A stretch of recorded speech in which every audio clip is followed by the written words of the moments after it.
Inbound marketing, growth hacking for startups, we came up with something. So what I want you to know is I have pretty much probably taken a 3-day course and consolidated it into an hour presentation. So we're gonna go fast. There's gonna be a lot of stuff we're gonna cover. I'm gonna do some brief overview of stuff. Some of it you're gonna be like, oh, I know that. And then some of it you might be able to get some tips and tricks as we go through. And then afterwards we can do some one-on-ones, we can do, give me websites, we can look at them in real time, I can give you some feedback. There's a lot of stuff we can do from there. But we're gonna just kind of go through the basics because one of the big things that people forget all the time is the basics.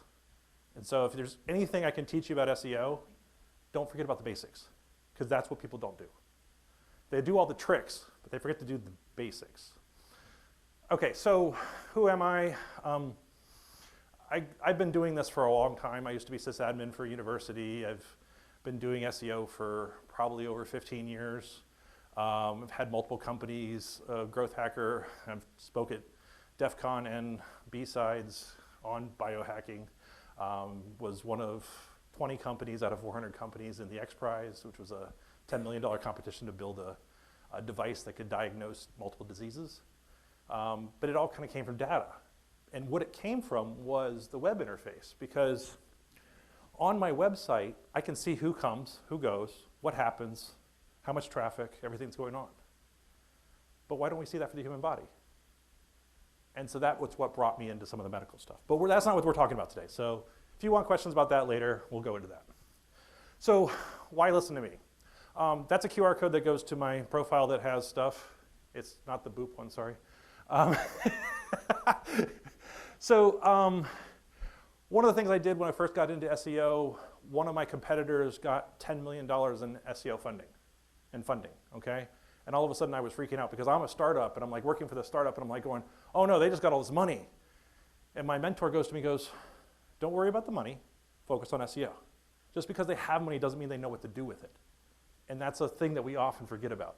So in that process, we outperformed a SEO-backed or a VC-backed company. In that process, we were able to move Amazon off the front page of Google for selling books, and we put our customer there instead. It was the best complaint I've ever gotten, which basically said, we're getting too much traffic, can you turn it off? And I'm like, Google? You want me to turn off Google? Okay. This year, I produced $2 million in sales for a startup budget. I think I'm charging them $1,500 a month, and they've done $2 million in sales, membership sales so far this year. It doesn't happen all the time. You know, you gotta, all results are not exact, but there's things that you can do. But I could go on about me, but we don't have time. So, and that QR code will be at the end if you want to see it. Agenda. So as you can see, there is a full agenda that we want to talk about today. We want to talk about inbound marketing. What is inbound marketing? What's an inbound methodology? Growth hacking strategies. What's SEO? Persona marketing, value-based marketing, email marketing, lead magnets, KPI goals, and key takeaways. Has anyone heard of any of that stuff? Good. I would hope you have. I want to cover it, but at the same time, I'm expecting that you have a general idea of a lot of this stuff, so we'll just kind of go through some of it. So basically, your inbound marketing is, how do we attract customers? What is that? Anything that someone's coming to you. If they're coming to you through social media, through a text message, a phone call, your website, the mail, you're walking through your front door. That's inbound marketing. How are you getting them to come? Welcome. You're allowed to be late.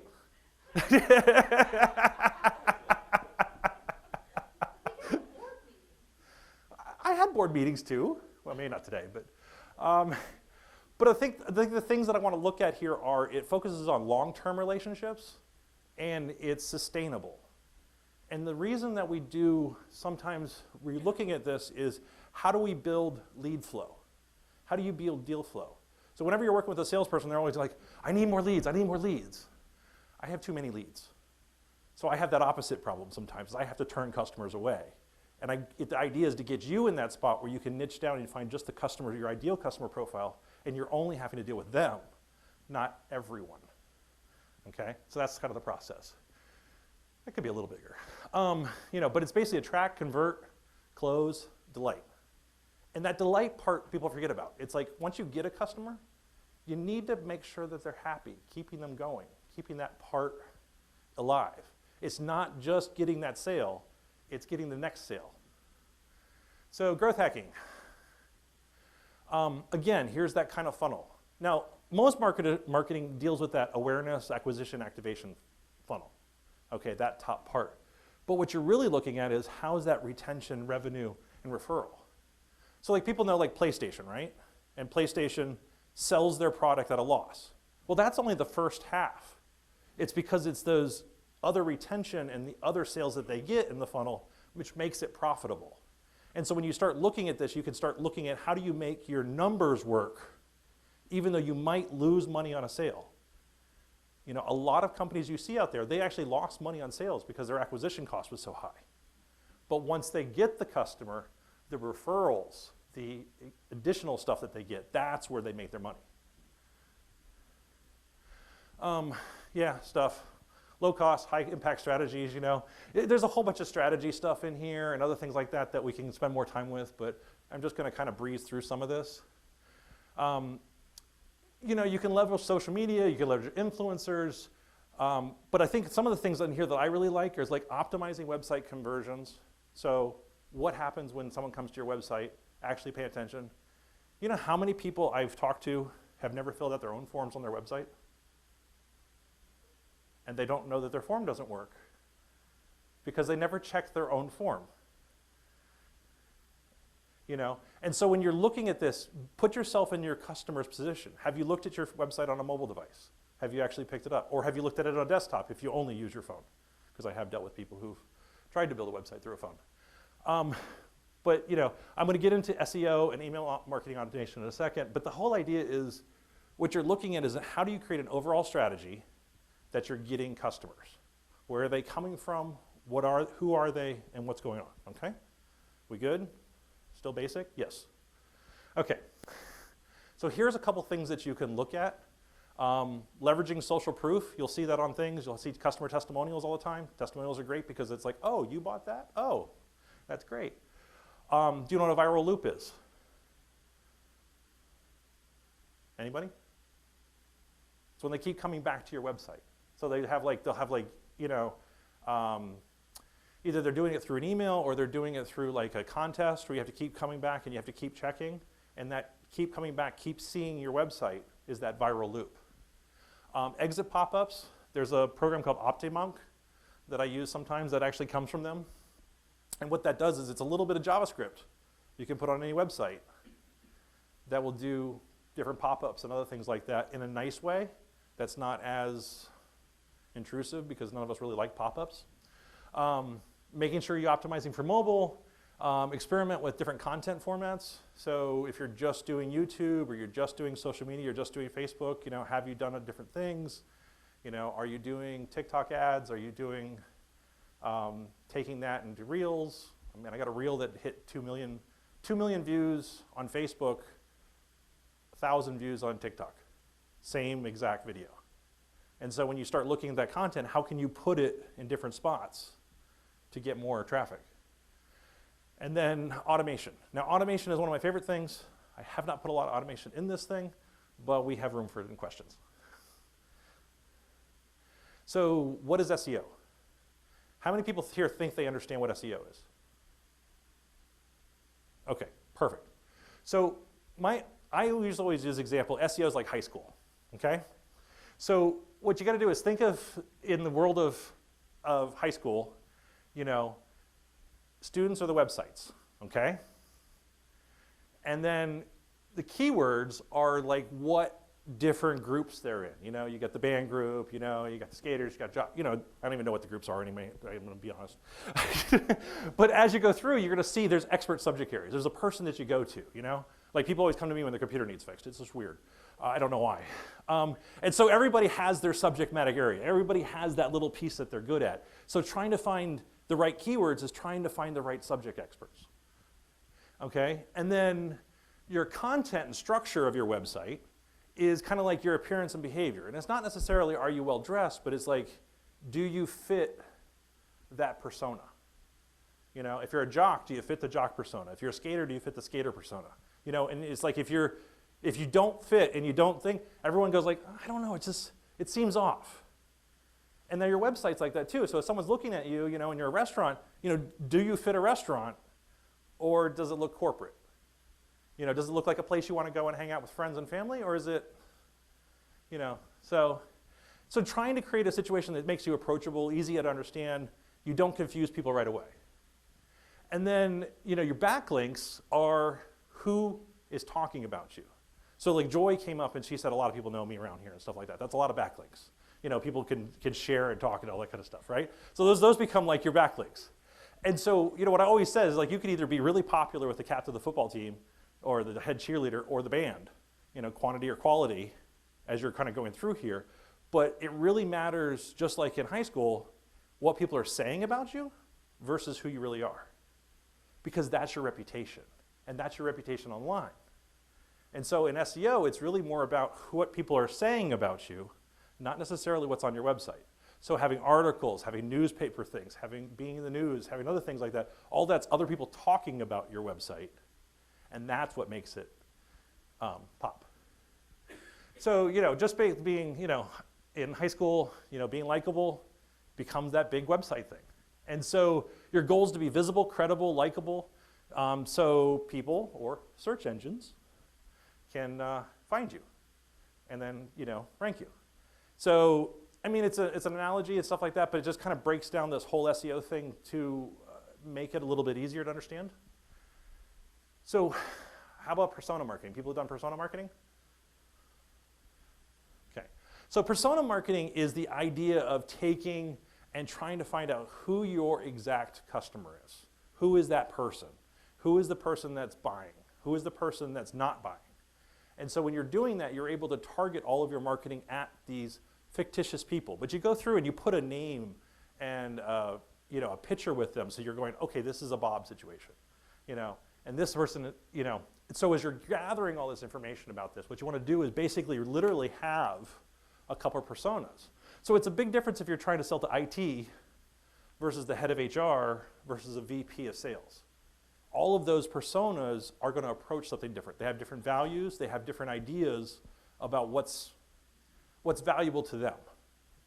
And so as you're trying to put all of that information together, you need to kind of know who are you trying to target. And especially companies who are in business to business. Now, I can't tell you how many companies I've dealt with that are in B2B sales, and they know who their customer is, and they don't have a list. Because when you're in B2B sales, there pretty much is a persona of a person that you're trying to sell to at every company. And there's a finite amount of them, an Excel spreadsheet. That becomes a list, or a CRM, as you start putting that together. But persona marketing is a really valuable tool because it really gauges how you write your content, how you write your website. And then you step into that persona every time you go through a process. So as you're trying to build a flyer, or you're trying to build the website, or try to do social marketing, think from that persona, how would this be received? And if you're not that persona, sometimes you need to find that persona and talk to them if that's your main customer. Okay? And then test, and then test.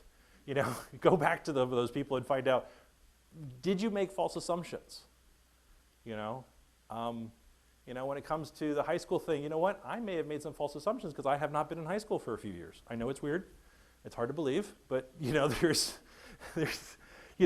and so some of that you have to test, and you got to go, okay, well, is this really what we're dealing with, or do I need to make a little bit different change? Okay, so that's persona marketing. Value first marketing. Does that sound familiar? And like I said, I know this is a lot really quickly. I will make sure that the slides are available to you, so don't worry about that. But I just want to cover a lot, and then from there we can jump into some individual case studies. Anyone remember Pay It Forward? I'm not saying you have to do Pay It Forward in value-based marketing, but the idea is the same. The idea is that you're going out there and just trying to do good. You're trying to help people. What happens when you try to help a lot of people? You kind of become the expert because you become the go-to. And so if you're in an industry, you can kind of become an influencer by start sharing content and giving things away. Like people go, oh, but you're putting all the secrets and stuff like that in this presentation, and then people are just going to have it and they don't need to use you. And I'm like, but people are lazy. I could give you all of this stuff and you still won't do it. I mean, some of you might, but you know, it works that way. And so what you're doing is you're looking at how do I create value. You also build yourself as a credibility and expert so that when someone does need help, they're like, oh, I know a guy or I know a girl that could do it. And so that's kind of the value-based marketing where you're going out there and you're trying to be helpful, and in being helpful, you're providing solutions. This is probably the only slide I think I have that talks about social media. There's a lot of stuff you could do on social media. Why do I not talk about social media a lot? To me, social media is a lot on the awareness level. So when I talk about that huge funnel, a lot of times social media is this awareness, and you're distracting someone who's doing something and trying to convince them that something else is what's going on. Where a lot of times with Google and other things, I'm trying to attract people who are looking for something and take the people who are looking for something and take them to my product. And I guess that's the big difference. Not saying social media doesn't work, not saying it's not effective. And it's a great way of turning you into an influencer and putting that marketing spin on things.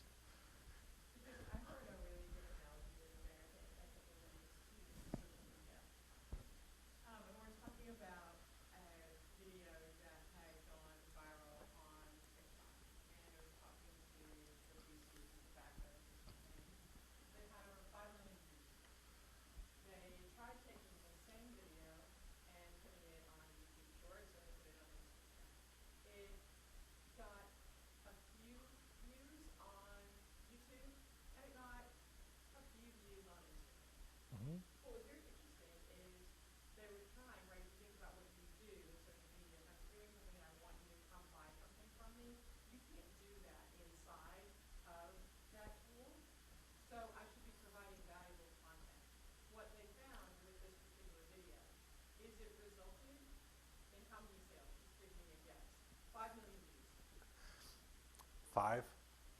Three. Oh. And so I think that the point is that just because something is viral on social media, it's great, but people don't want to leave the app to go do something else, right? They want that to provide value. So if you're giving out valuable information, you can use it to establish yourself as an expert, but it's not a buying. Right.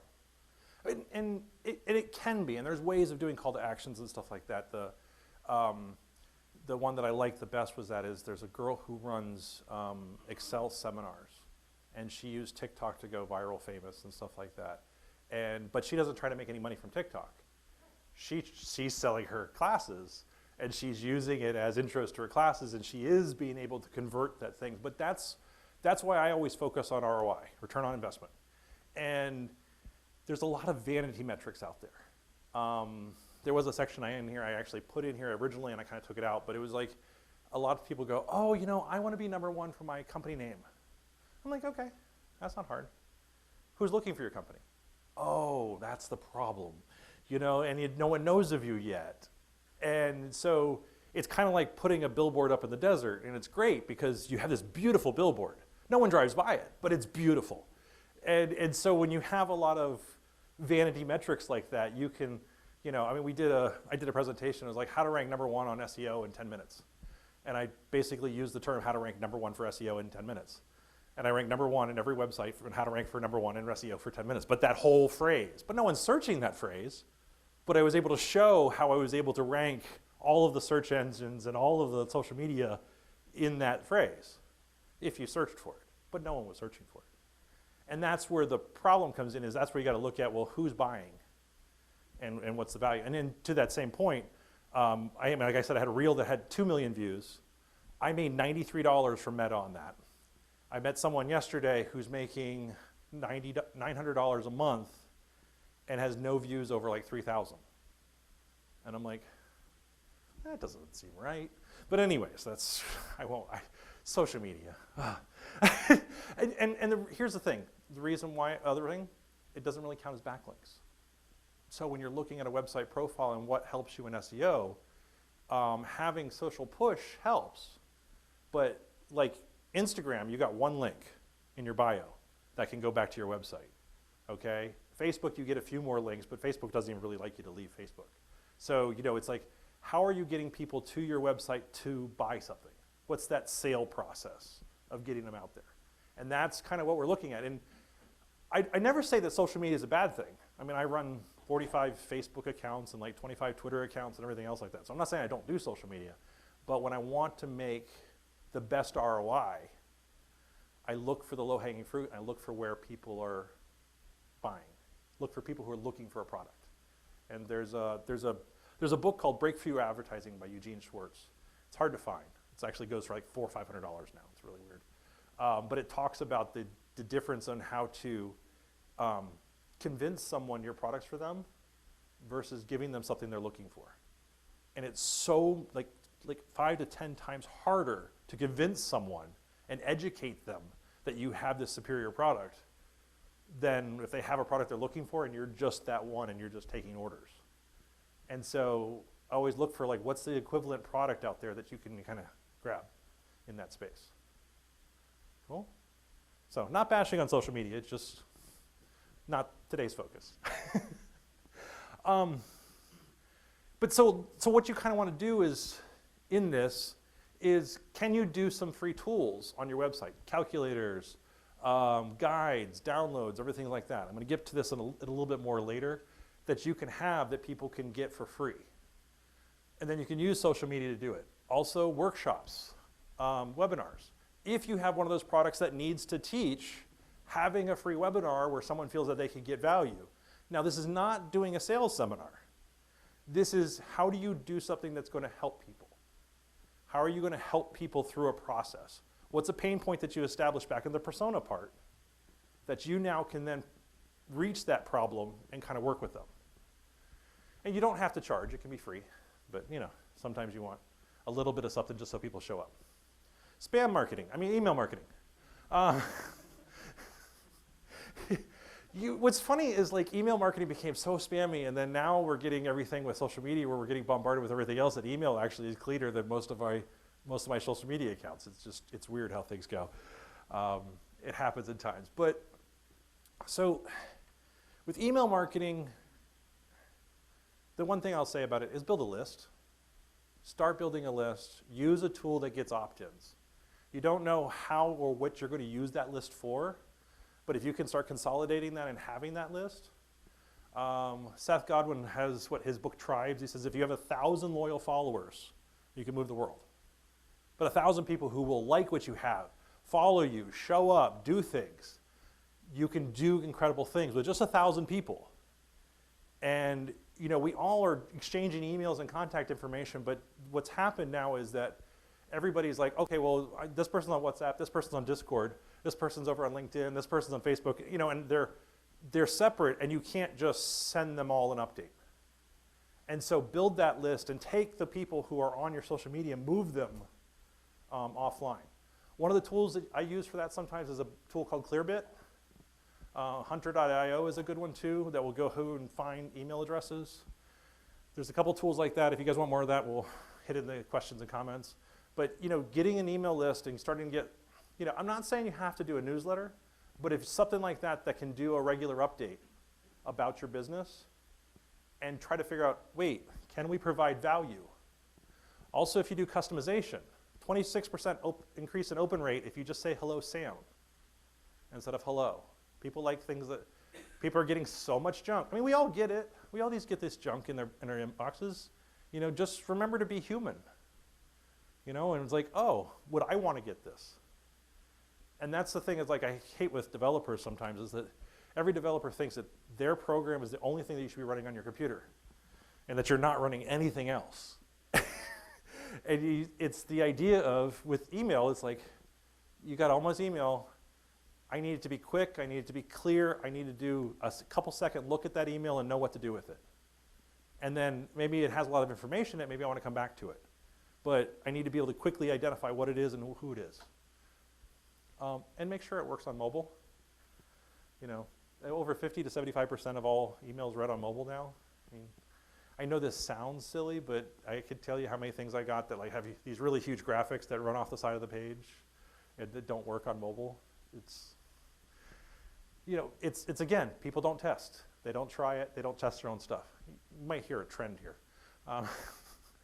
and then see if you can provide value. So there's kind of what you call an email sequence. So one of the techniques in marketing a lot of times is what you'll do is you'll create an email sequence. So you get a new customer, and what you want to do is you want to do a 5 or 7 email sequence that's going out to them. You're not trying to resell them at that point. You're trying to provide features of the product. You're trying to give value, trying to help them kind of move through the process, you know? And so each one of them should be a little nugget of information, but make it quick, make it easy, make it understandable so that they can kind of move to that next spot. Okay, the story of the monkey's fist or paw or foot. I've always called this a monkey's foot. Has anyone ever heard of a monkey's paw? Anyone know what it is? That's actually a picture of it right there, so that's a hint. Anyone know what it is? Okay, so I always heard this. It's basically a lot of times the story of lead magnets, and I did find that there was actually a guy who told this story originally, and I don't remember his name, but that's where it came from. So the idea is when a cruise ship gets into the harbor, these big ropes can't be thrown. You can't throw these ropes.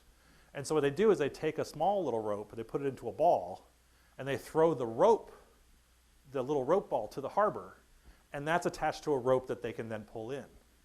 And so that's what they call a monkey's fist or paw or foot. It's called the monkey's fist or paw. I've always called it a monkey's foot, but I guess with a monkey, well, I guess they'd have feet because they're primates, but no, that's another story. So the idea is how do you get someone in? And the idea is if you want to capture a whale or you want a really high ticket item, the first step is probably not a sales. You've got to figure out, how do I get in the door and start talking to them? How do I start building a relationship? And that's that monkey's paw, is what's that little thing that I can give them for free or really cheap that just gets them in the door talking to me. Now we can have a sales conversation because now they're invested, okay? And so like the cruise ship, you just basically, they throw the monkey's paw out and pull it in.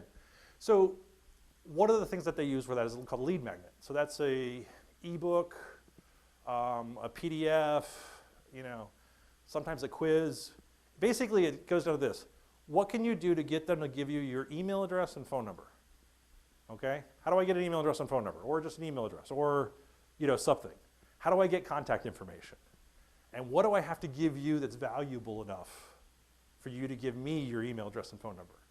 And that's kind of what we're looking at here with the lead magnet, is because someone will come to the website and then leave, you don't have a way of pulling them back.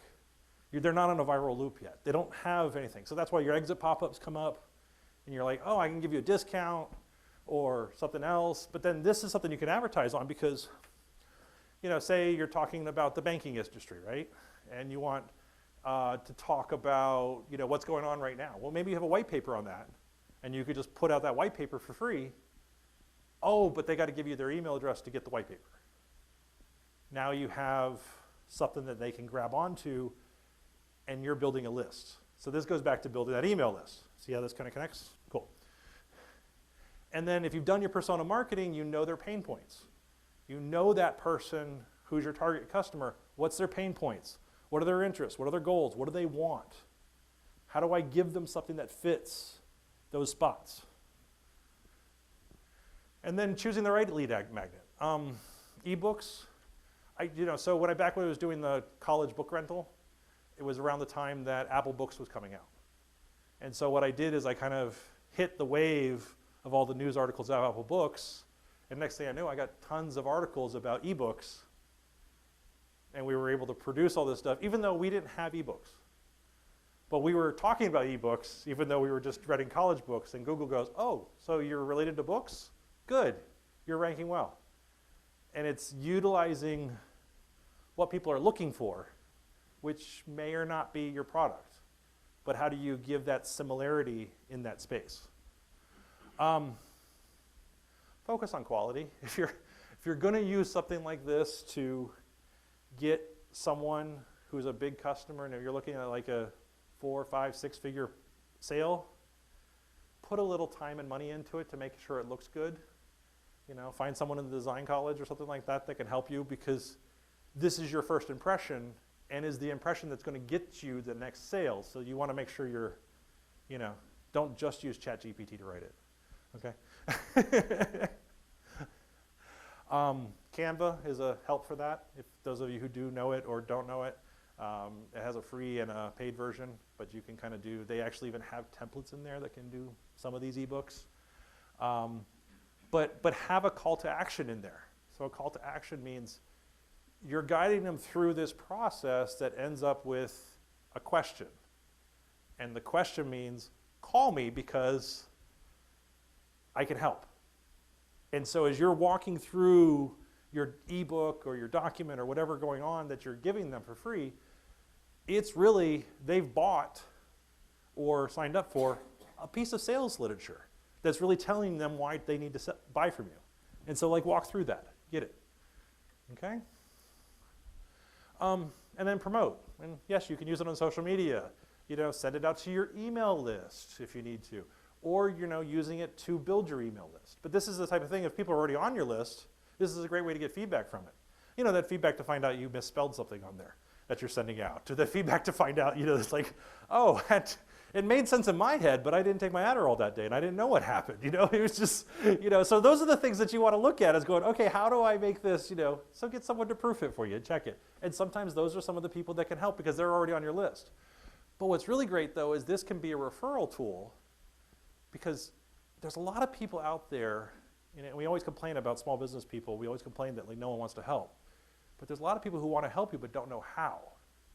But if you have like a one-pager or a three-page e-magnet like that they can share, that has your contact information, now they can give it to somebody else. They don't have to try to explain what your company does. They can just go, hey, here, look at this, because it's cool. That makes it easier for people to help you.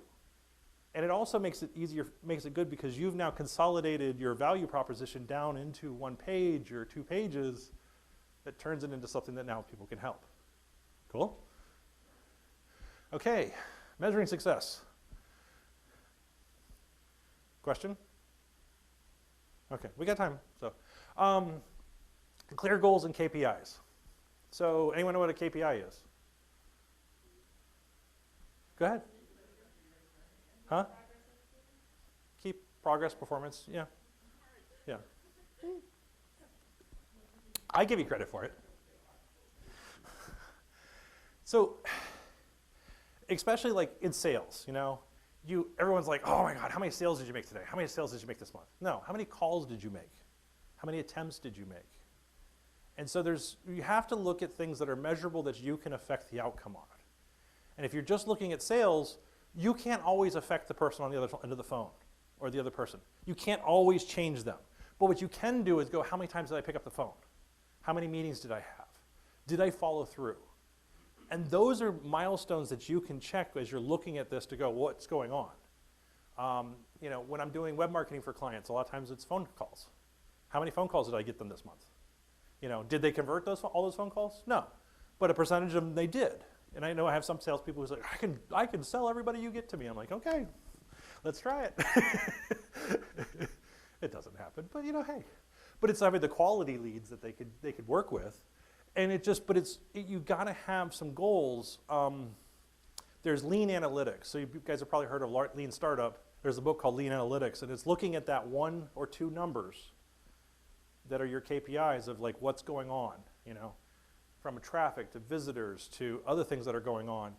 And then you have conversion rate on your website, like how many people go to your website and actually convert on a form, and then fill out a form, and then get an email, and then maybe get a phone call, and then maybe get a sale. And each one of those spots hits your conversion rate. And so the less friction you can put between your customer and the sale, the better. But having the right KPIs to be able to know what's going on is important. So track and monitor. I really recommend that you have these installed on your website if you have a website. Google Analytics, Google Webmaster Tools, Google Tag Manager. Hotjar you don't really have to have, but some of it you might find it interesting. Hotjar will do web recordings for free of your website, so you can actually watch visitor traffic. You know?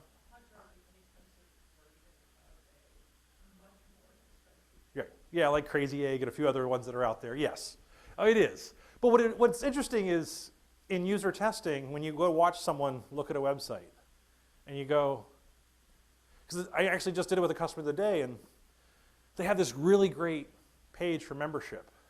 And they have this link up at the top corner that says request information. But it looks like every other link, and it's not a button and everything else. And you can like literally see people scrolling up and down the page because they don't know where to apply because they can't find the form. And you know, it's like until you can see that and you go, oh, well, it's right there. I'm like, well, you know that, but not everybody does. And that's kind of one of those things that's good. Also, your marketing pixels for Google and Facebook for retargeting. I know the Mac iPhone apocalypse has affected that some, but it still works to an extent.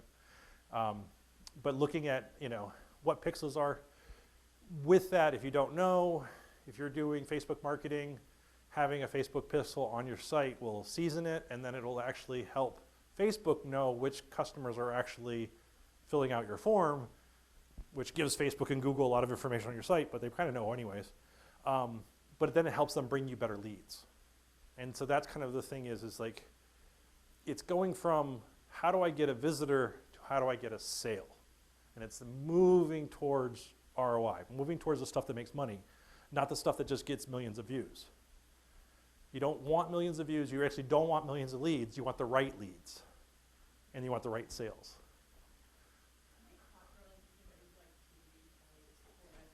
Yeah.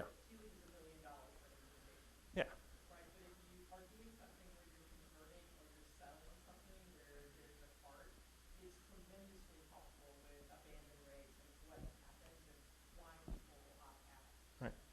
And Google Analytics and Search Console are free. So honestly, what I will do when I want to look at SEO on a site, I will look at Search Console, and I will look what happened to your site for the last 60 to 90 days. And then Google will tell me all the times that you showed up in search, but no one actually went to your website. And they'll tell me the keywords that you showed up for, but competitors went to somebody else instead. And so when it's looking at what keywords you should be, Google's telling you right there in Search Console. They tell you your performance and everything that's going on. They tell you where you show up in search. And all this stuff, we used to run bots daily to try to figure all this stuff out. Now Google pretty much just gives you the information because they want you to have a better quality, because if you have better quality, people have a better experience. People still use Google instead of switching over to Bing because they want to use the Bing chat. Calculate your ROI, you know, revenue minus cost divided by cost, you know, but you know, it's really, at the end of the day, what I look at is going, how can I provide value and that my costs really become not really even part of the bottom line, that they're looking at, you know, they're making money and they're just like, yes, let's just keep doing it. I mean, I've had SEO clients for like over 7, 8 years.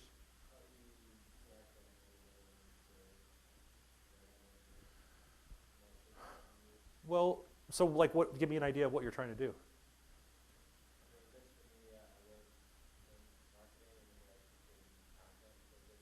Okay.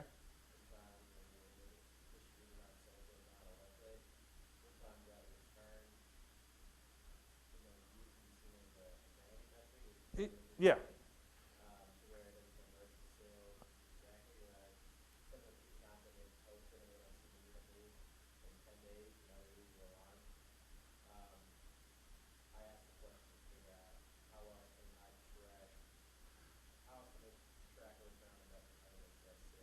Yeah.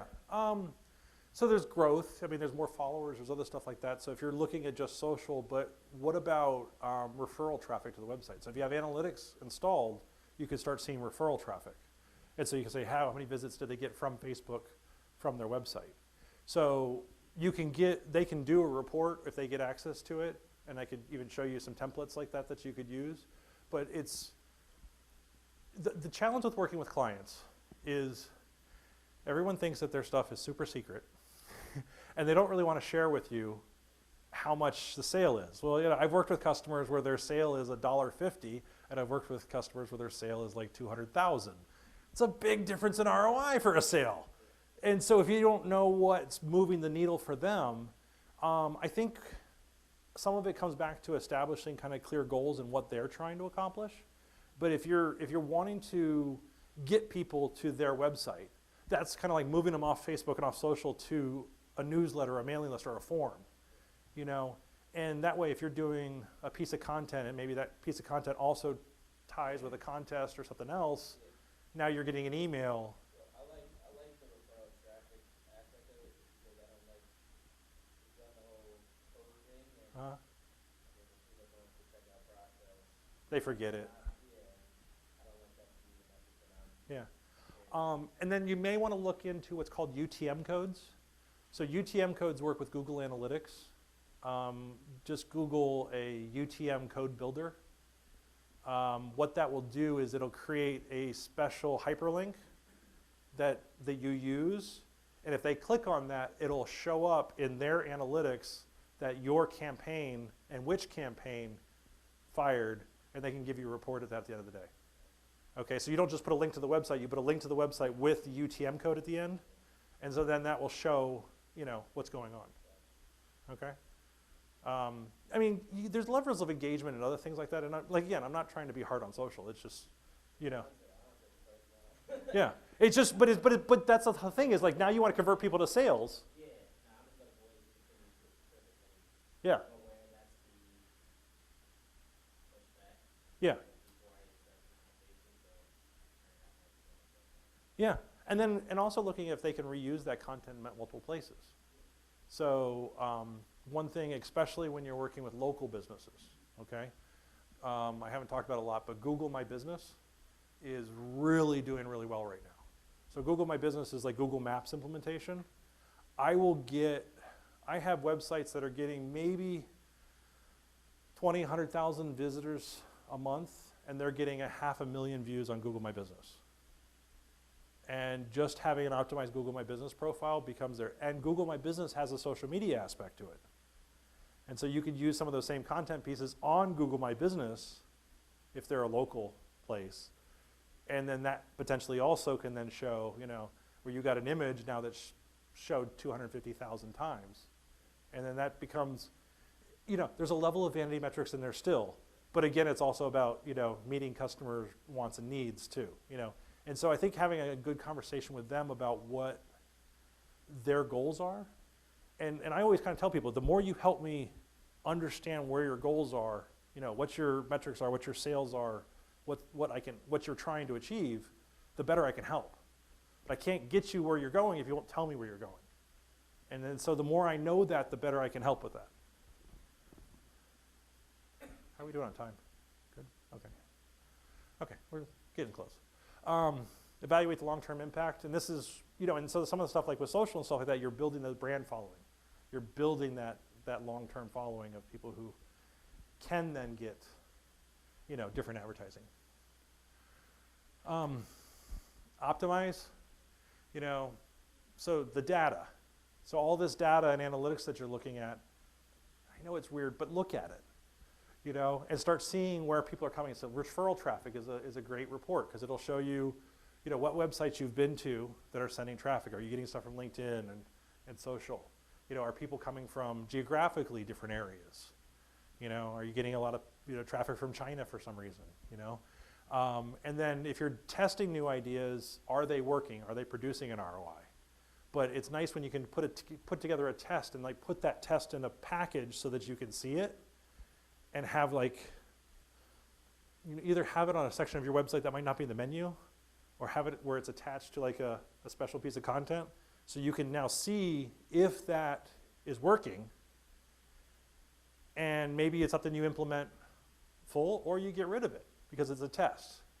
And that's kind of where the growth hacking mentality comes in, is like test something and move quickly because large corporations can't, but you can. And so you can move quickly, you can implement quickly, you can do stuff, you know, in a weekend, get it up, try it, and fail fast. You go, oh, that didn't work, let's try something else. So you were talking about like the conversion of sales through different types of traffic and like how millions of traffic might not convert to a sale. For on a premium model aspect, do you think that's still correlates? Like the more traffic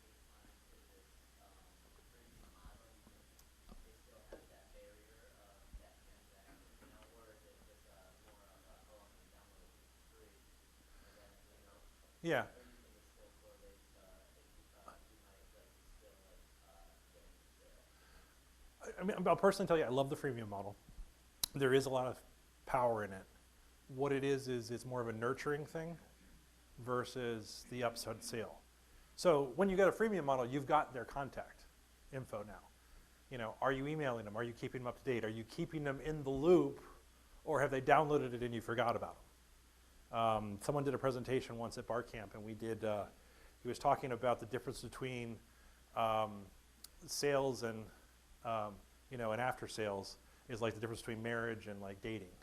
And so dating's cool, that sales process. Dating's cool. We're going out, we have food, and, drinks, and wine and roses, everything like great. And then we're married, and it's like everything's fine now, and we forget about things, and the romance is gone.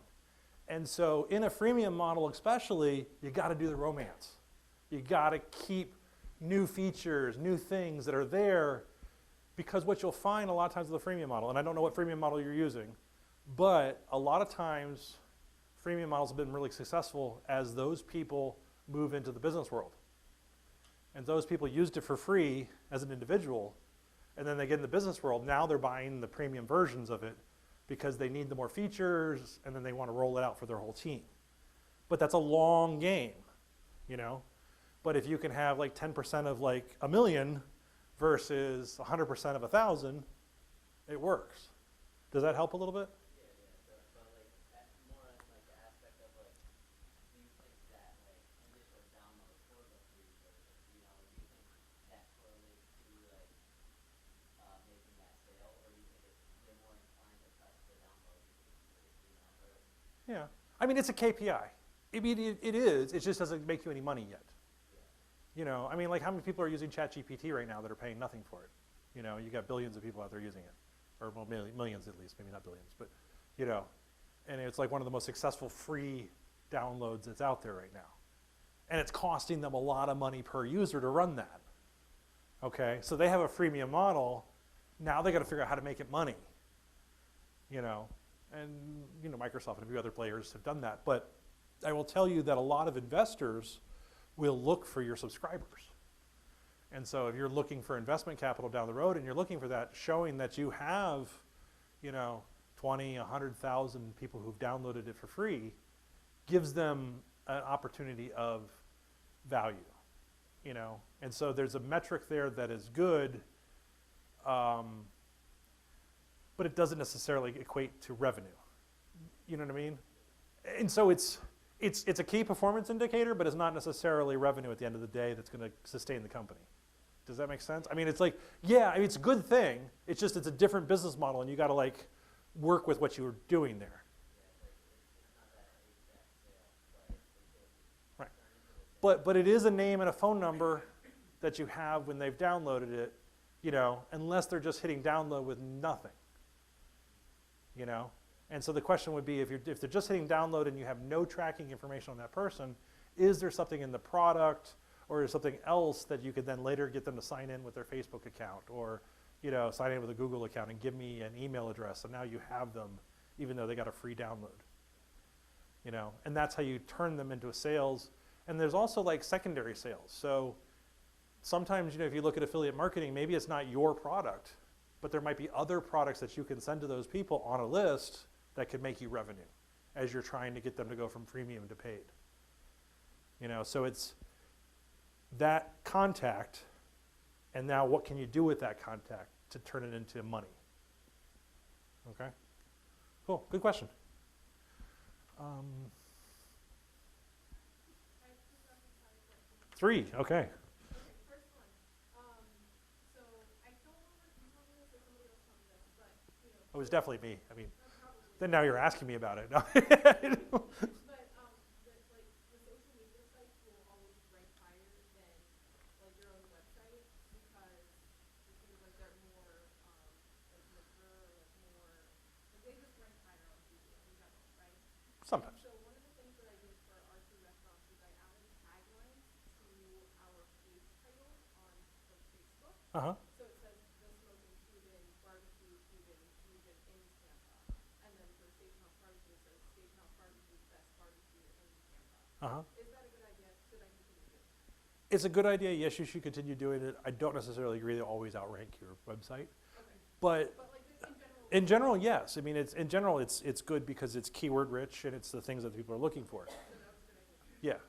Yeah. Okay. The thing I would say with it is like going, and people go, well, you know, how do I get number 1 in Google? I'm like, well, no. How do you get to all 10 in Google? Where you dominate the whole front page, where you're not just one spot, but you're all 10 spots, you know? And so you've really knocked out your competition from that situation. So there's tools like Knowem, KNOWEM.com, and there's another one too. But it'll basically look for your keyword at like 500 social media sites. And then you can build out a social media profile across all of those sites so that you can fill up all those individual little spots. Well, and that's why I was thinking like putting those keywords as the tagline in the title. Mm-hmm. Because Facebook ranks higher generally, that like if somebody was searching for barbecue in Tampa Bay, then Mhm. that would be Right. Okay, so my second question, we've been doing a lot of events, Uh-huh. and we try to collect email information from these events, but I'm having an issue because illegible tampering. Okay. What's a better way to collect email addresses at the event so that we can actually capture those email addresses? QR code and a form. People don't use a QR code, They don't want to use their phone? Well, like, okay, so we did users, and like everyone was like walking around like Tracy Ingram, and they have stuff in their hands, they don't necessarily want to pull out their phone. Okay. I mean, you could have an iPad there that they could So type on. have an iPad? Yeah. I mean, get like a cheap iPad, get one of the older ones because they can run a website, you know, and then they get a case for it. That's going to be hard. And then that way they have something that, and then, you know, some wet wipes so that you can wipe the barbecue sauce off of it, and then you get a So my third rapid fire question, when it comes to value content, can value be entertainment? Yeah. Because that's what I've been trying to do with our email marketing, like, even if I'm selling something, I try to make it like Mhm. cute, or heartwarming, or funny, or like something just that will like catch their attention. Yeah, absolutely. Because, you know, I mean, even when you're doing social content, it's like people don't want to be sold 100% of the time. You know, they want to connect with real people. They want authentic connections. They want to have, you know, stuff, and they want to look forward to it. So if you're doing stuff like that, I usually say 80-20 rule, you know, so that you're doing 80%, you know, promoting and value and information and content, and then 20% sales, you know. And that way you're still having that in your sales channel, but you're able to kind of push out the content that's value, and then, but yeah, entertainment's still value. We all need a smile. And I'm honestly almost done here. See, look, conclusion. You know, at a certain point, you know, not all marketing is clickbait, but it kind of is. And it's like, you know, trying to figure out how to get past all of this. And if you've learned anything, that it's really about producing value and not just having stuff like that. But I couldn't resist. So yes, the key takeaway is basically develop some value. You know, experiment, test, document your process, try to figure out how you can measure what's going on, and kind of go from there. And then, thank you. And then again, that has my website and phone number and all that kind of stuff in there, and email and all that kind of stuff. So thank you.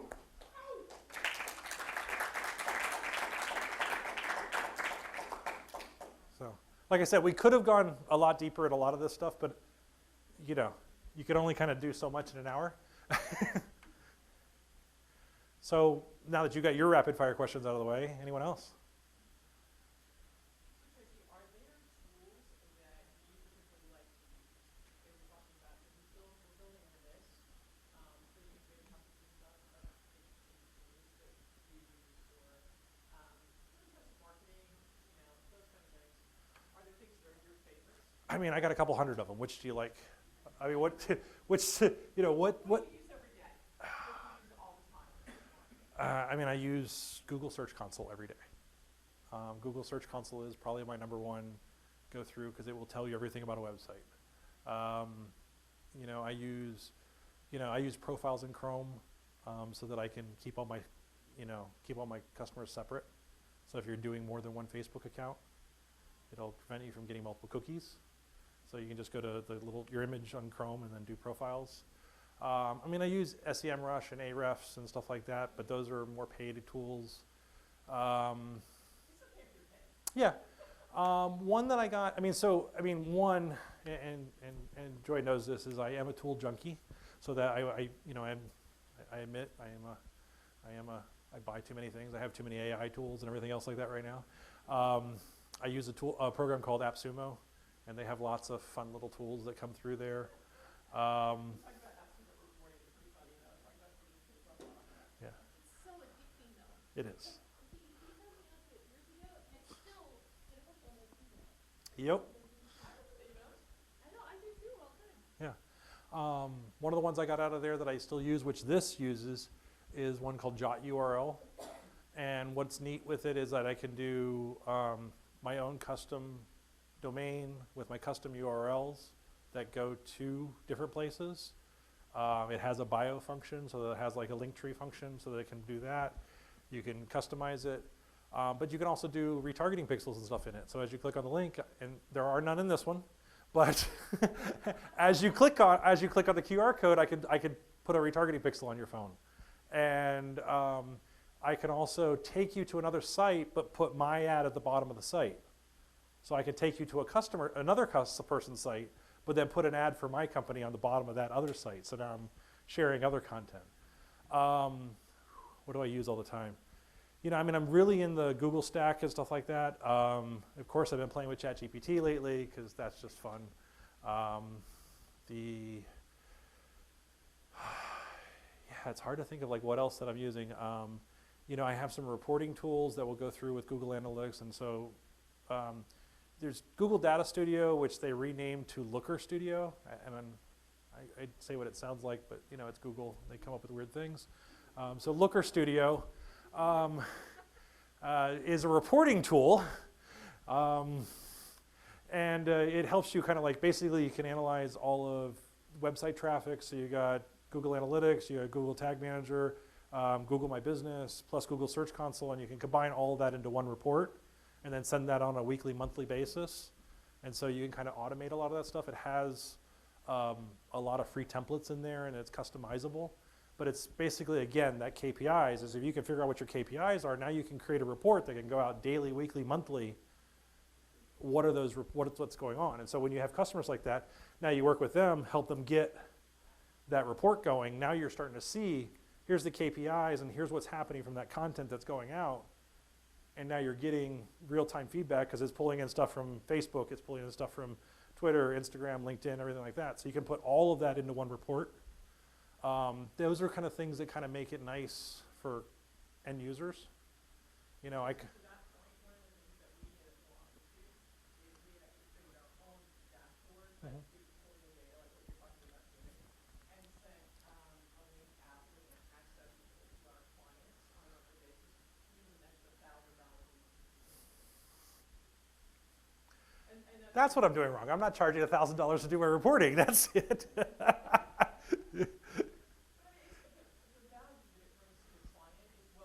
Mm-hmm. So it's not really an issue, Mm-hmm. and 99% of it can be automated. Mm-hmm. What are your top 3 to 5 things that local businesses need to do to like optimize their KPIs? Just behind the tech stuff, so like the Most important, I would say, besides phone number, website, and address, and the pin in the right location, which sound basic, but so one of my clients happens to be University Mall, or Rhythm as they've renamed themselves, and there's a movie theater in there. And if you look on Google Maps, the pin for the movie theater, it was in an abandoned building. So if you drove to it, you show up at this abandoned building that has their name on the side of it. So I finally got that fixed. Yeah, I mean, it's really looking at like I think one of the things that Google My Business has done recently is they've turned it into almost a social network.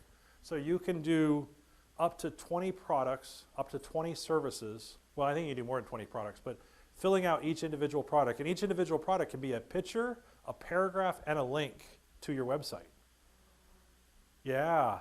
And then every service could be there. So if you're talking about catering, you can get into types of catering. You can look at the actual, individual, Easter dinner. You can look at keywords for services and put all that in there.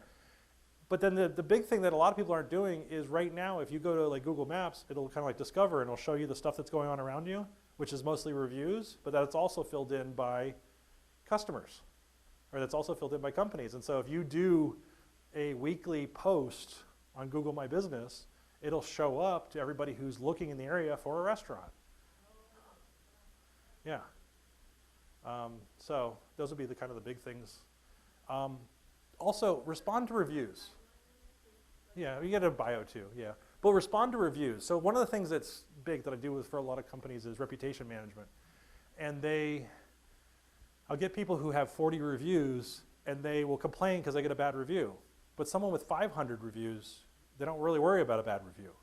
And if you get in there, you're trying to get more reviews, but you also, your chance to explain how you do business or how you are as a business person is in how you reply to a review.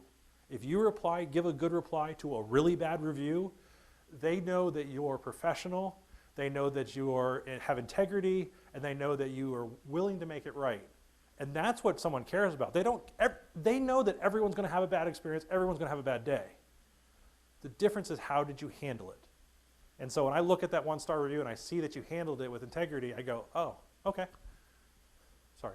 So I would highly recommend a tool that is from a UT alumni for that.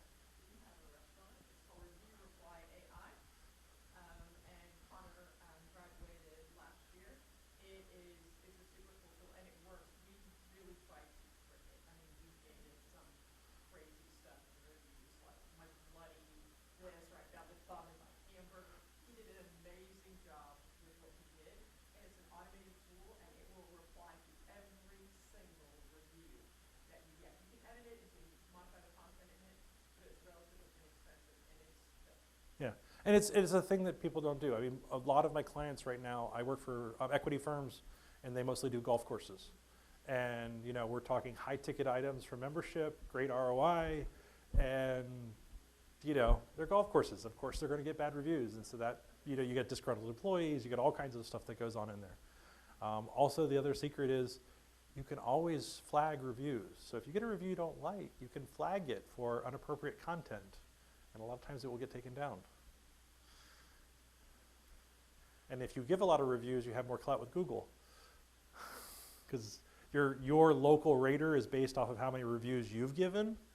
And so I'm like one of the top 10% of reviewers in Tampa. And so when I flag a review, Google says, oh, he knows what he's talking about because he's done a lot of reviews. And so they'll often take it down for me.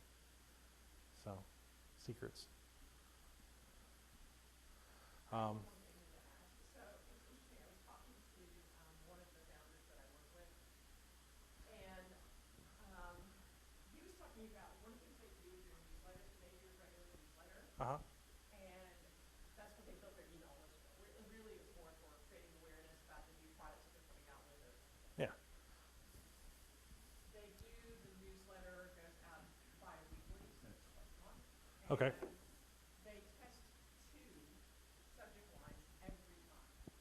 So they will send a batch. They give a 4-hour response window to that batch, right? So it always goes on the same day, but they'll send 2 different ones, and based on the response rate, they will change the tagline for his other over 300,000 subscribers. Nice. So I thought it was a very interesting thing, kind of how they do it, that they tested it really quickly, they've got somebody on it once the clock ends, right, they change the tagline for everything else, and everything else goes up. Yeah. Do they change the secondary tagline too? Yeah. So what some of you might not know, there's a secondary tagline, especially if you're using like MailChimp or other things like that. And some people forget it. And so it shows up like it's that first line of text in an email. And I love it when I get emails that says place text here. And I'm like, almost, just not quite. Yeah. Yeah. But yeah, how about some of the OSINT tools? Do you have the OSINT guide? There's an OSINT tool guide that I can show you. Let's see if I can list it on here. I don't even know what the acronym stands for anymore. Open Source Intelligence Gathering Resource, something or other tech, something like that? Okay.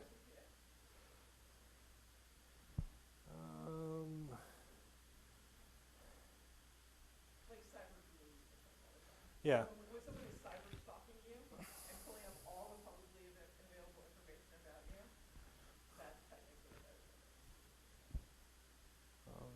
Some people are just better at it than others. Well, and it's, you know, there. Oh, that's the spy foo. So this is one of the other ones I use.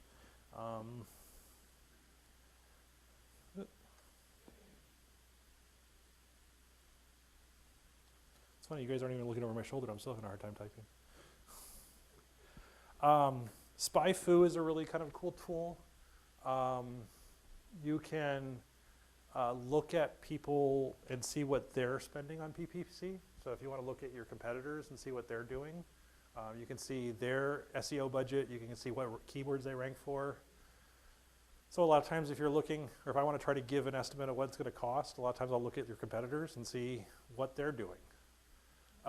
Doesn't work as great for local, but it has some free capabilities to it, you know, and also basically go through and see what they're doing. Let's see. Is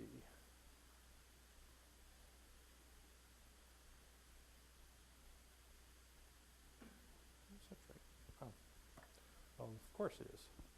So.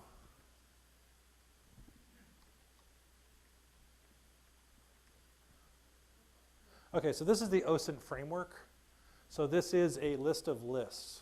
So, you know, here's your social networks, here's people search engines, telephone number searches, transportation searches, business records, mobile emulators. We're not gonna get a dark web here. We're gonna stay off of that. Domain names. You know, one of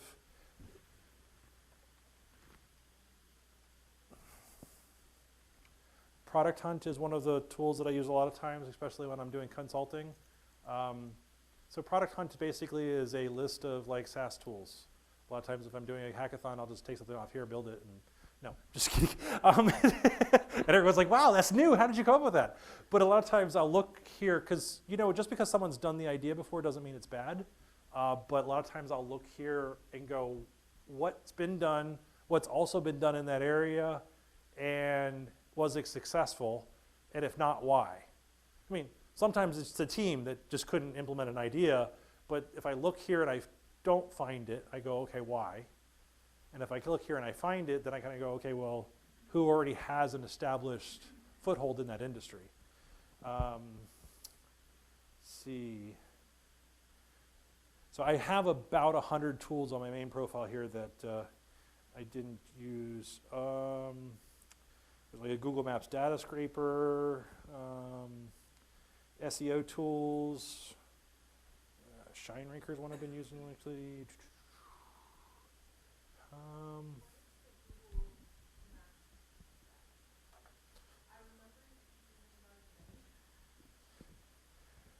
So one of the ones that I use is,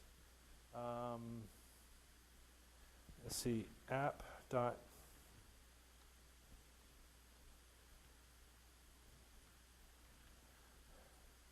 Let's see if I have the, that was gonna make me log in. Anyways, so this has a little Chrome plugin. And what it does is you start clicking on something and it will tell you a permanent URL for the maps location that you can share and a permanent link to the comments, so you can get people to leave comments. But requiring a login.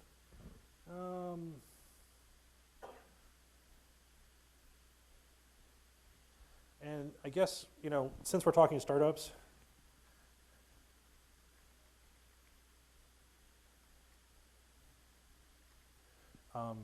instant domain search is one of my full tools, because what's nice is it has like a type ahead feature. So if I wanted to do like, I don't know, you know, like say I was doing ChatGPT, it would be like, oh, okay, well here's domains like that, you know, and which ones are going for, and then what can be bought. Hey, ChatGPT hosting, there you go.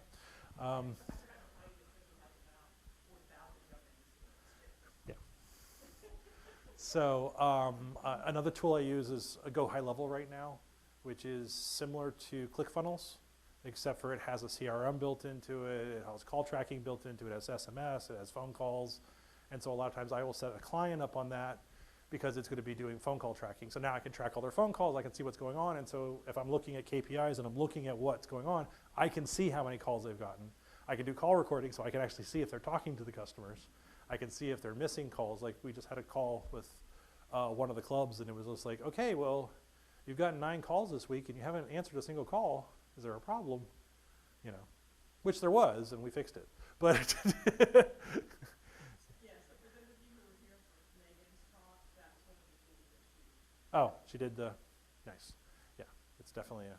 But I can give you my affiliate link instead of hers, just because I'm here and she's not. Oh, well then even better. What? Anything else? I mean, you name what you want. I probably have a tool that does it. It's just. What's your favorite platform to build a website on? Well, it's website's still WordPress, but I do a lot of stuff in high level now. So, yeah, that's changing, but that's kind of a yeah. I was gonna ask, like, what do you recommend that has the most amount of reach for the best bang for your buck to start up Probably Google Ads. Yeah, and the reason is, and it's kind of like what I talked to you before, is in Google Ads, you're looking at someone who's looking for something. And you're honing in on someone who's already looking for that. You're not trying to convince someone that this exists or this is what you should do. And in that, you can then directly kind of target and have, you know, again, it's an ROI thing. Like if you can get your cost per click in this situation where it's, you know, good enough.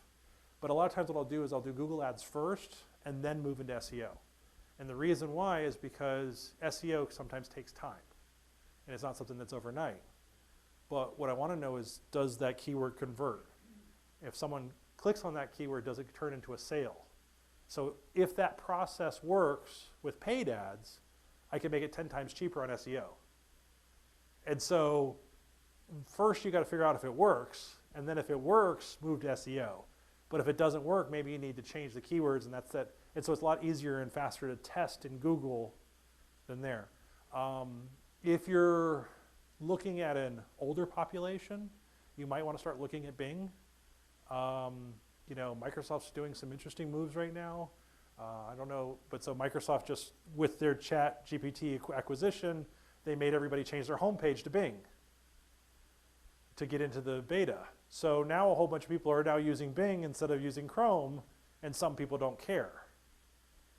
So that becomes a thing. And you know, with everything that Microsoft rolls out, they're trying to get everybody to using Bing again, you know.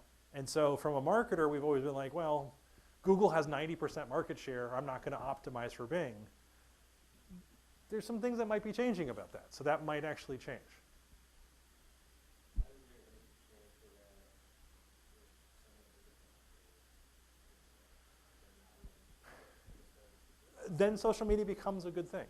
Yeah, because it's it's kind of like, what are they looking for? So and forget my language, but the best piece of advice, business advice I ever got, okay, no problem, good seeing you. No one cares about your business, they care what it does for them, okay? And that was a hard one for me to get because I loved my business, I loved my company, and I was just like, attached to that. But to realize that no one really cared about my business, they cared what was in it for them. All of a sudden I had to look at now value proposition and what's going on, and then what's in it for them. So what is their pain point that they're looking to solve? So even though they're not looking for you, is there a pain point they're looking to solve? And is that something that can be put into words? And that's something that could be a Google search. Okay? And then it might take, and it sounds like it might be education. You know what I mean? So there might be, this is the latest crypto thing, or this is the latest thing, and I need to now educate you on why this fits that pain point. And that might be this educational leap, which is a harder sale, but that's where you use a monkey's foot to kind of get in the door first, get the contact information, Because they say that it takes, and they used to say it took like 7 contacts or visualizations before a sale was made. So that means like 7 ads popping up, or combination email and everything else popping up. Now they're saying it's closer to 25. Think about that. 25 impressions before someone actually makes a purchase from you. So you have to use social media and all these combinations of things to get in front of people to do that. But if you have their contact information, you can do that easier, because now you can be part of, you can initiate those 25 contacts. So I work for a nonprofit. We get a Google Ads Yes. for 10,000 every month. I think it's every month. And Yep. we utilize search kits. Oh, really? Yes. So they do it all for us. We kind of were trying to work and understand what. It is a pain in the butt. But I really still don't know if we see much of a return on investment for it. I would love to look at it. So I do manage Google nonprofits for multiple companies. And I'll tell you, it's hard. It really is. Because, so the long and the short of it, for those of you who understand, Google gives you a grant of $10,000, but they kind of put a lot of rules on how you can spend the money. So you can't use any of the fancy features. And you can't bid more than like $2 a click. But some clicks, like some lawyer clicks, or like mesothelioma, the cancer stuff, that's like, can be about $150 a click. So obviously you can't do that. So what you have to do is you have to set up conversion rate optimization on your website. And so as you set it up, you can actually make a click on the website. So unlike stuff I said before, with that, you make a click to the website a conversion, okay? And then Google starts seeing that you've clicked on the website and that's a conversion. Now if it's a conversion, Google will spend more than $2 on a conversion. So you got to trick them into thinking that it's a conversion, and then they'll spend more than the $2 to get you the thing. So the question, I guess, would be down to, what are you getting out of it, But no, I would love to see what they've done, because basically the only way I've been able to do it is we create multiple campaigns through there with multiple ad group stuff, and then each one of them we try to spend $300 a month. And so you try to, so 10,000 times 300 divided by 300 is a lot of setup to try to build that account out to make it work. But I have like 4 of them I'm working on right now, and some of them are, yeah. So, I think it'd be pretty fun. I think they could be more efficient just based on some things I know about yeah, who you're trying to get to. okay, So a lot of it would have to do with how, yeah. And I can be fairly inexpensive for that too, if you have it. doing that, and they could actually use Google My Business and they probably don't know that. Yeah, I mean, even if you only have a limited number of local, Google My Business could still be one of your 10, And so even if you're trying for a national presence, sometimes people want to check you out, And if you can get mail here, which I figure you probably can, you could put a Google My Business location here. I don't know if that's approved, but we'll see. Anyways, I didn't say you could do that. Anyways, but then, the idea would be that people are going to want to take a look at you and kind of check you out. And can you have a spot where they go, oh, look at that big building they're in? Yeah. Oh, they're attached to a college campus. Boom. Wow. Yeah, I want to do business with these people. So can you run Google ads to a website that we don't own, like Uber Eats? Yeah. And would it be a good idea to run, like, okay, so we have like our own online ordering website, but then we are also on Uber Eats, which again might be in theory more trustworthy than a brand new brand.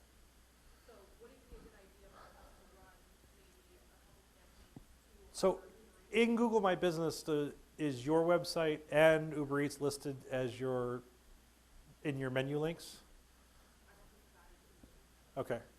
So what you want is in your Google My Business, you should have all of those, and then you could do ads directly to your Google My Business, which then they can order from there through all of your providers, is how I would recommend it. And then you can run ads in maps, so you can run local maps ads and stuff like that handles it. Okay. You'll just have to feed me.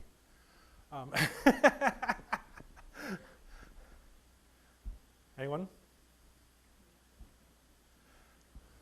talked about the Apple. Uh-huh. What content Okay, good question, good question. So that's actually a whole section like on backlinks, which I didn't really talk much about. Again, when we talked about the high school thing, everyone trusts you based off who's talking about you. So what we were able to do is get guest posts and articles written, and we were talking about the ebooks and then also talking about our service through that. And so what we found is basically it's a limitation in the search engines. When everything blows up and everybody's talking about something,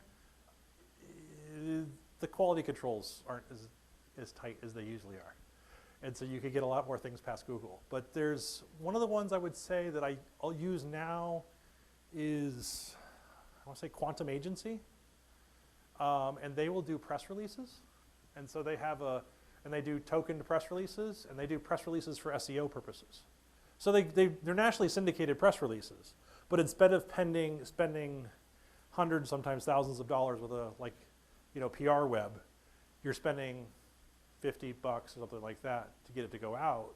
It'll still get picked up, but what you're really doing is you're actually creating a link profile because you're getting the links back to your site, and you're able to kind of control the content, what they're saying about it. Because one of the people say like duplicate content, like, oh, you can't do that because it's duplicate content. And I tell you, a lot of this stuff still works. It's just, you got to think of users, and you got to think of how do you create a good user experience at the end of the day. And the challenge is you don't want a whole bunch of spam out there, because every piece that's out there and every link that's out there, you need to make sure reflects well on your company. But at the same time, if you can get yourself picked up into a nationwide discussion, you're going to get hundreds or millions of views, but then you got to work on a conversion rate and an ROI to how do I convert all of those views into traffic to my website, into sales, Does that make sense? And so because we were talking about ebooks and we were in textbook rental, well, they were talking about textbooks going to ebooks, and so that was the thing. Even though we didn't offer it yet, we were able to talk about textbooks becoming ebooks and renting ebooks, which became a thing, but we didn't offer it. But we could talk about textbooks, and we could talk about how the textbook industry was switching over to ebooks. And you see how I could write an article about that, and kind of we're in what's going on, and that's when the book publishers were being sued for collaboration. And so we could talk about all this stuff that's going on in the news because it's relevant. And so Google does a lot in relevance. Is the stuff that you're kind of talking about relevant to what you're really about? One of the things that is hard to explain to people is that it's very hard to rank for a word that's not on your website. I know it sounds weird, but this is something that I've had to explain to people. And it's like, so like one of my customers was We Buy Books, right? So We Buy Books sounds great. You know what they do, right? They buy books, right? What do you search for when you're trying to sell a book? Yeah, not the word that you're looking for, is it? Well, they ranked well for We Buy Books. The problem is they didn't buy books. They sold books. You see, and so the keywords in your domain name aren't as important as they once were, but making sure that the word that someone's looking for is what you're ranking for, which is why the personas are so important, is because we don't put ourselves in our customer's shoes a lot, But, so all that stuff we were doing with ebooks was all about trying to become an expert. And so we were out there and we were talking about the ebook industry and talking about all this stuff, and we did a whole bunch of college stuff and everything like that. I think I was running about 67,000 websites at that time that we were pushing through. I think we built like 29,000 links in there, but it dethroned Amazon. So, I mean, we were doing a lot. It wasn't cheap, but it's possible, And so that's when you kind of like, okay, what's a strategy? How do we start looking at what's going on? And one of the things that we did from a keyword standpoint was we didn't go after sell books. We were like, hey, sell chemistry books, sell, biology books, sell, this other stuff, And so we were all the way down here in very long tail keywords that we were building. And then Google just one day decided, oh, hey, you're relevant for this too, because you're relevant for all these other words. And so we weren't really going after that really premium word. Google decided we were, because we built quality and value and kind of established, that reputation. So. I would Google guest blogs. Just kind of go up, Right, just so you know, so Parker, that you're talking to right now, he's the CEO of Suits, the app, so they are Oh, a yeah.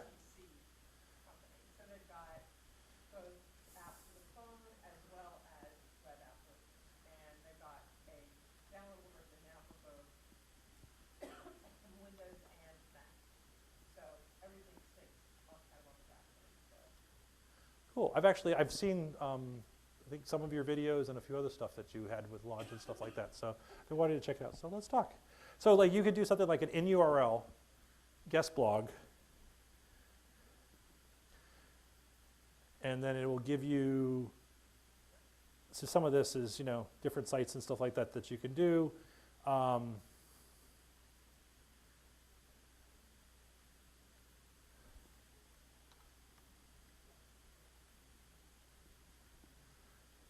But you can do some of this like in UR submit post.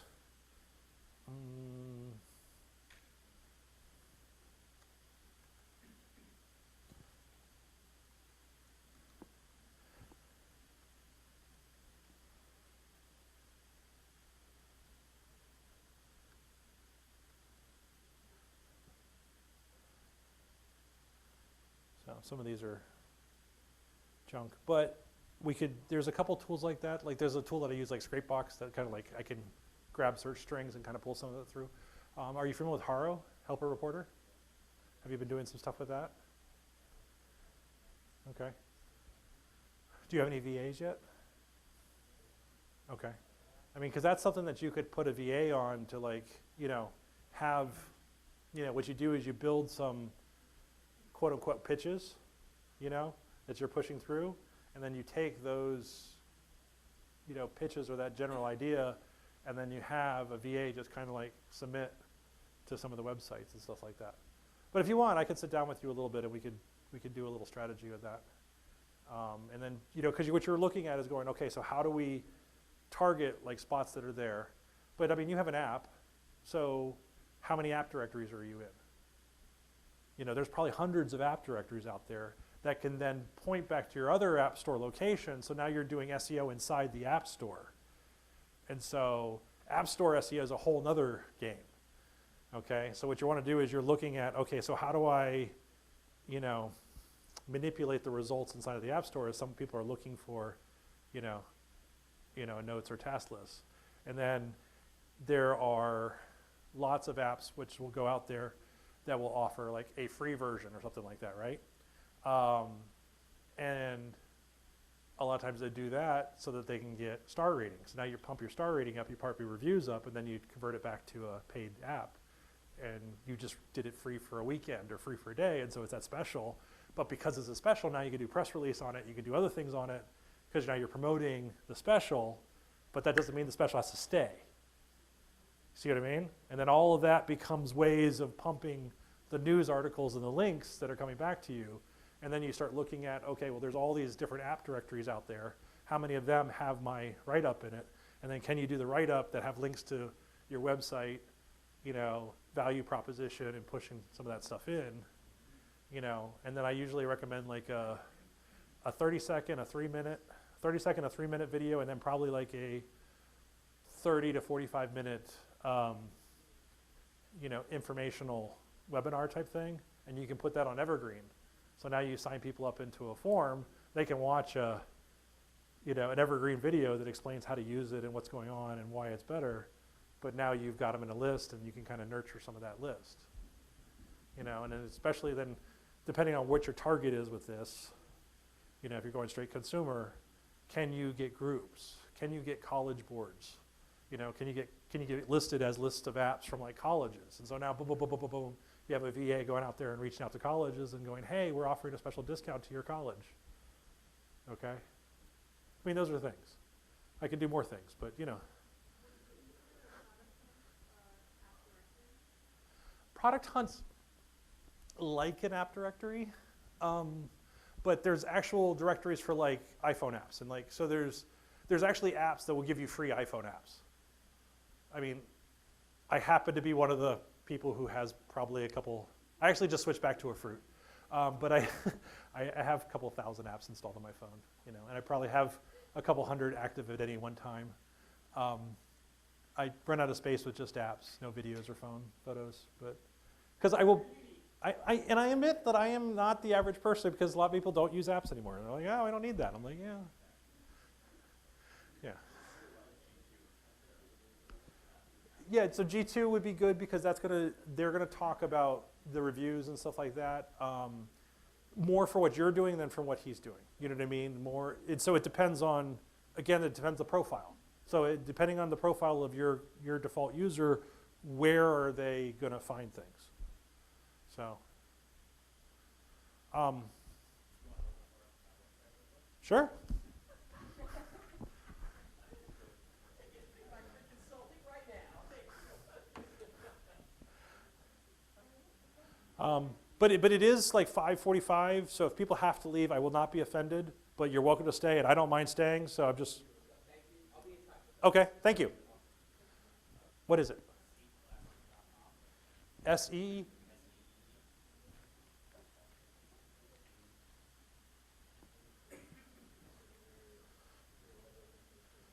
Okay.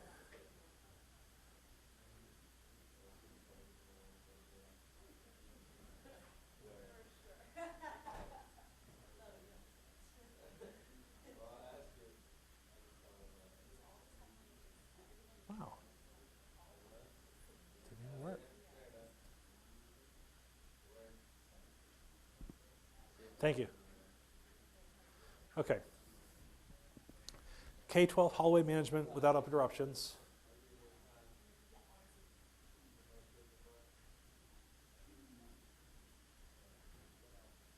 Okay, so who's your target market? Who's your profile? Who are you looking to reach? Okay. So I got to get started. I got a demo, blog, login. You got the QA. So those are all pretty much good. What you may want is you might want to link up here at the top for administrators. And so it's kind of like when a doctor comes to your website. Everybody else comes to the website, but I'm a doctor, I need my special access. They're not going to go to a different place, but then it knows that you're trying to reach them. Okay? So that might be one of the things they look at. Hallway control, transparency.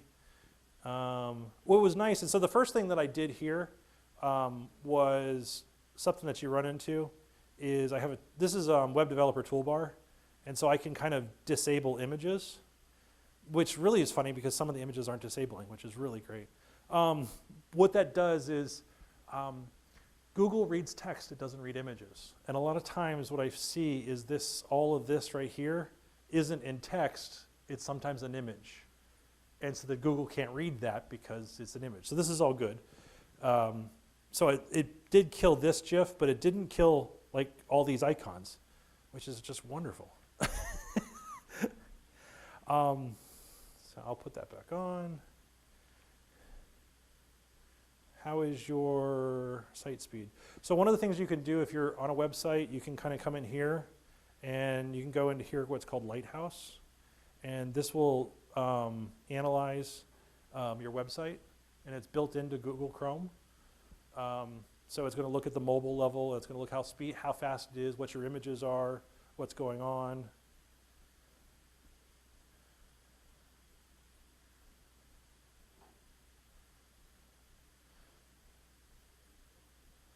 Okay.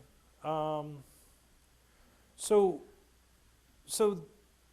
there may be some plugins blocking this, so I'm not going to jump on this 100%. But it's saying it loaded there, but it was time to interactive was 27 seconds, which is way more than someone would normally wait. And so what I'm seeing is some huge with JavaScript here. And so some of this can be the connect strings that are going on. Your image sizes, okay, I love that I talk about images being too big and then I got images being too big. So this GIF right here could be reduced in size and still maintain some quality. It's probably the video that's giving you some problems, but that's even not bad. Third-party code blocked for 270 milliseconds. Hey, Hotjar. No.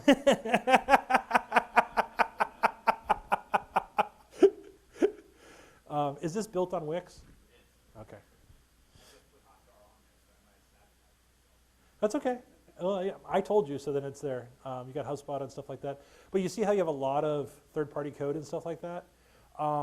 Again, with Hotjar, it's great because you can kind of see some of the stuff, but some of that stuff you don't want to keep all the time, you know, because it can kind of slow things down, and, you know. But your other numbers looked good, you know. So this part, accessibility looks good, best practices, you know, SEO looked good on here, which it doesn't really know that much of SEO, but so in here, it's going to give you some information about your buttons and some of your and some of that's going to be Wix. Wix has obviously done a lot better. I will tell you, in reality, or in most situations, SEOs don't like Wix. And it's because you get a lot of weird things like this. So like that button, where you don't have control over the little parts of the website because you're building on a front-end visual builder, okay? The one thing I would say you could do here, which is going to go in there, is you got K-12 hallway management, but you got a picture of like, you know, kind of an app, which is really how you're doing it. But what I don't really see in here is kids, okay? And so when I'm looking at this website, what I'm not seeing is kids, and that's the thing that we're trying to manage. And so is it hitting the pain point of what their pain point is, so that, because it's that I have like 3 or 4 seconds to go, do you understand me? Do you understand my pain and my problem? And my problem is I don't have time to look at a phone because I'm chasing people, which is what you're trying to accomplish. But how do we get that across to someone kind of quickly?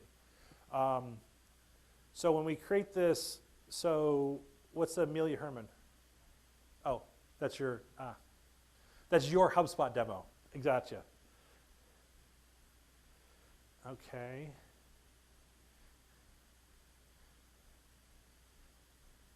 So I view demo, I can press start.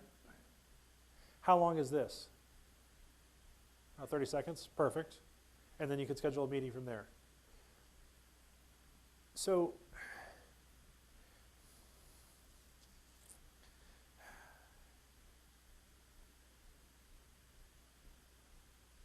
yeah, I would really look at seeing if I can, because I would say this is one of those situations where you're in love with your app and you really need to be more focused at the website on what's the pain point and what are you trying to solve and what are you trying to eliminate. And I know that you're trying to show how the app does that, but I would really look at, you know, the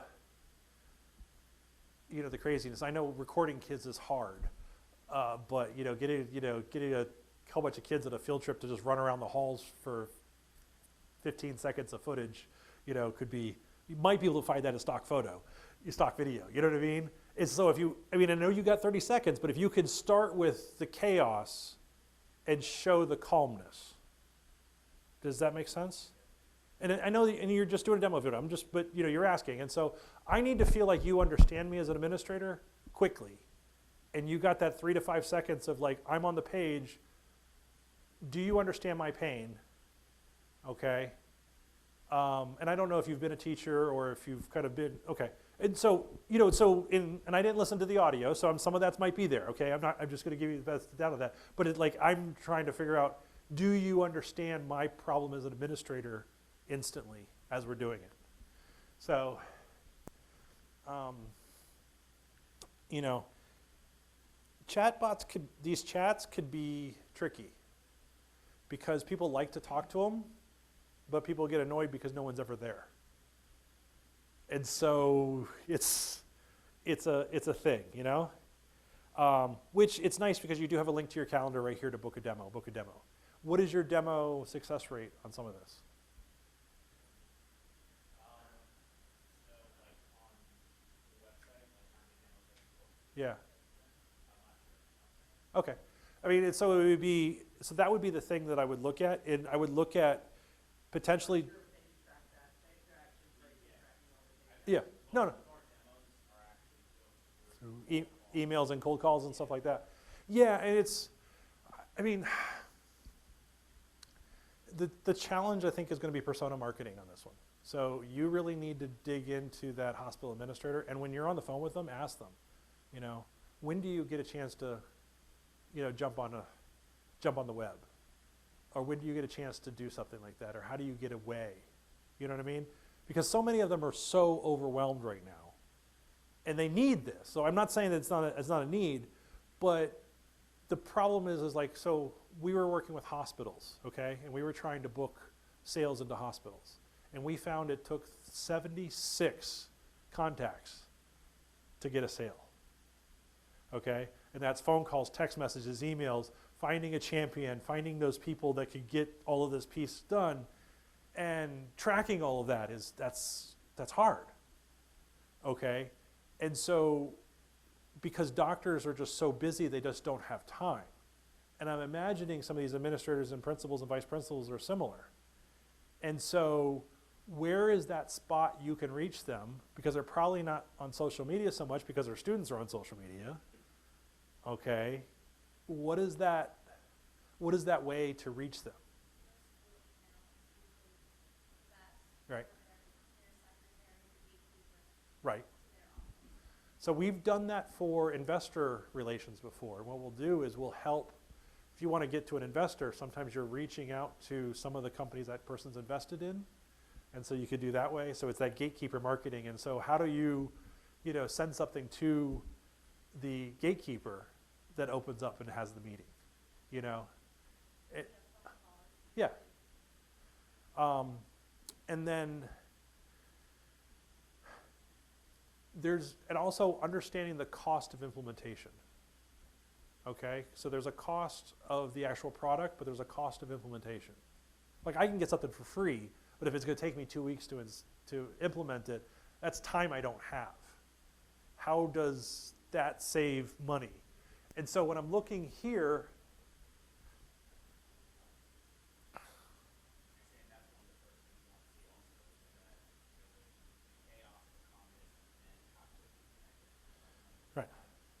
right, so this is management without the interruptions. Well, I don't believe you, because I have interruptions all the time.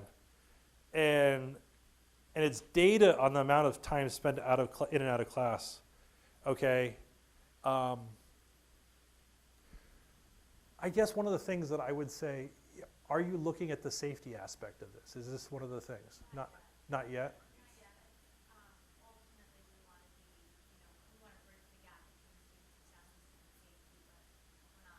Okay. So I guess the thing is, and Ken's like jumping the bit here, but there's a value proposition here that I would look at, and this tells me what you do, but it's not what's in it for me. Does that make sense? It's like, so there's data on the amount of time students is like, you know where your students are at all times, you know, something like that maybe is a little bit more direct. So like data on where their students are, well, I have a sign-in sheet that does that, you know?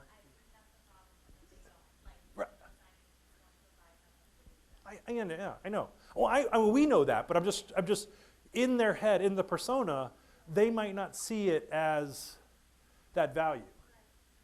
And then, you know, the other thing here is you are, you know, by a teacher, for teachers, okay, administrators, teachers, students,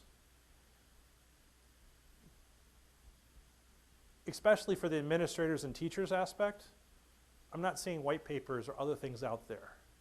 You know what I mean? These are educators, you know, and having them have some meat that they can dig into and read might be valuable. And I know the idea is to get them straight onto a demo because you're much likely to sell them if you get them on a demo. But if there's something there that you could do to give more weight behind your methodology and why, and even linking to other people's research, that's, it shows why. Okay? So, I mean, you have a Wix site, so that's going to have some speed issues. I would look at that.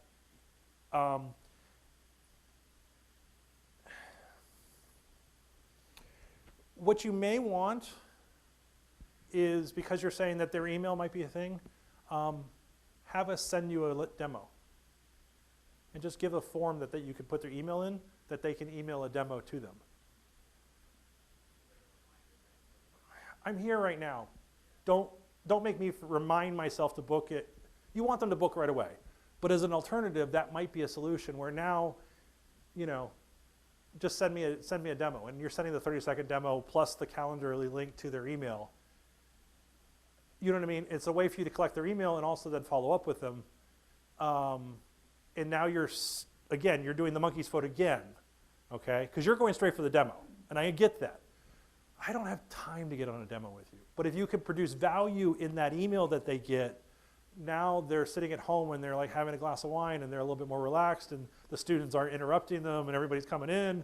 And so now they can actually have that conversation and they go, oh, this might actually be a good idea. Because my concern is while they're doing that, they're being interrupted and they're not able to pay attention to it. So Millie, think about if you guys did the top 10 reasons this matters to them. So you hit on those things in like a bulleted fashion. So it's like, click there, you collect the email, they get that, and then they get the follow-up to book the demo. So you could now build out all of the steps in your sales process, the automated process that way. But that top 10 reasons is why this matters, like what the outcome is, because we're talking about funding, right, all those other pieces. You can't really do that right there in the first screen when they land, but you could easily give them a one-page document that they could then circulate inside of the school for whoever needs to see it, that talks Sure. about those things. So it's the teacher, Yeah. not the content, not the school administrator. They get to benefit too, and it gives them something to leverage to communicate.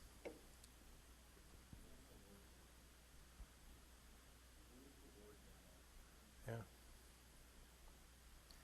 It sounds like a commitment. Abstract, overview, recap, checklist, something short, they don't have time. Implementation guide, and then social proof, testimonials.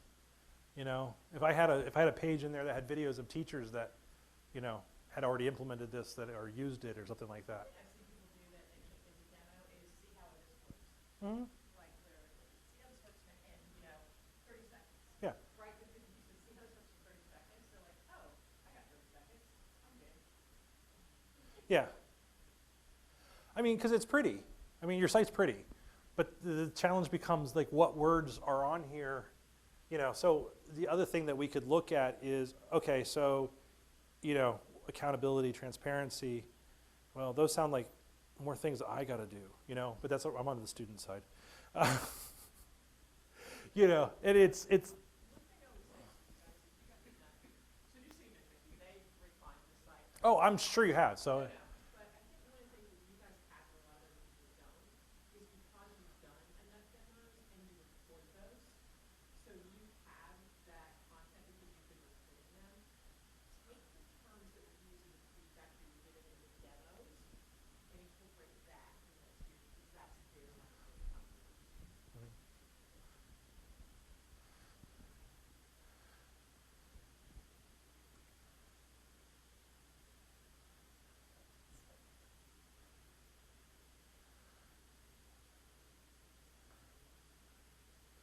okay, so you got 5 keywords that improve the rank, the others. Here's some competitive analysis of different keywords. So this is that spy food that I showed you earlier and showing you different traffic and stuff like that. It's not going to be 100%, but then as we're looking at competitors or competitors for your keywords, what are they doing? What's going on? And then you can do a backlink analysis of like where they are and go, can we also get listed in some of the same places that your competitors are listed in? And so now you're going, oh, okay, well, what's this company? Classroom Inc. Probably not a direct competitor. Okay, but in that same target market going after some of the same customers. Okay, what are their keywords? And so here's, core keywords of like all of these different ones, classroom. And so those other doing some Google Classroom stuff. They'll give you a free trial of this.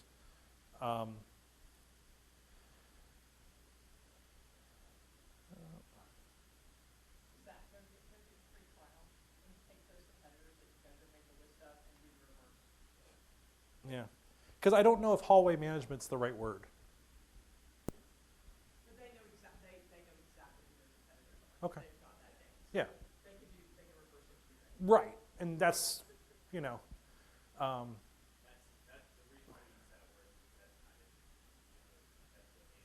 that's what they call it. So we automate attendance and all passes, kind of like how we started out, and then we realized that we shouldn't be talking about attendance automation that much because it's more like secondary research brings up the objection of, oh, well, if you're able to do it here, and as cool as that is, if you automate it, maybe you can go over here. Right, and that could be an API, but yeah. It could be, but they're not willing to even have a conversation with us, so it just creates an objection right up front. Okay. It's almost like compliance. Yeah. And so they have something they have to have, and they key in on that because it's something the schools have to have.